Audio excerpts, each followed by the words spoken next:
Thank you very much, Mr. President. I vote a resounding yes.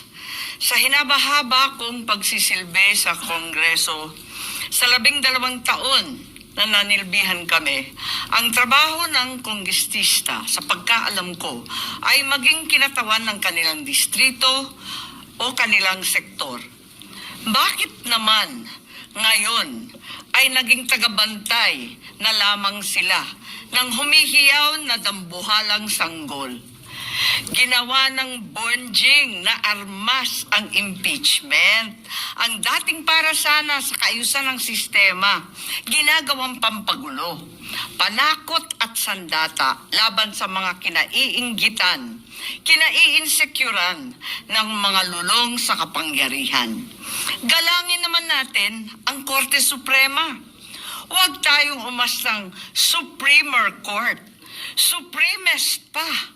Wala namang ganun ah.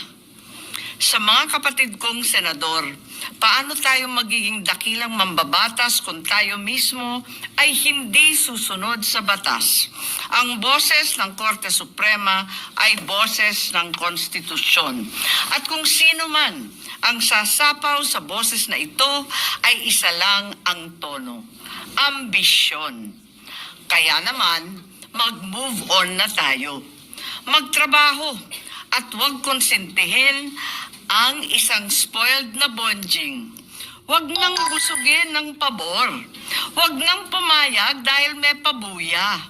Huwag tayo magpalaki ng buhaya, baby pa nga ang tawag, lulong na. Sa mga mahal kong kongresista, may suggestion po ako. Ito suggestion lang naman, Huwag niyong masamain. Kesa inaatupag ninyong palitan ang pinili ng taong bayan, binoto at minahal. Bakit di nyo nalang palitan ang tao, kayo naman lang ang pumili? Ayaw paawat ng iba sa kaka-flex. Ano kaya kung yung speaker nyo na lang ang paltan nyo? Kaya nyo yan.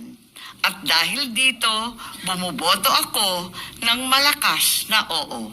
Maraming salamat po. Thank you, Senator Amy. Before the Secretary recognizes the next Senator, who are these people almost creating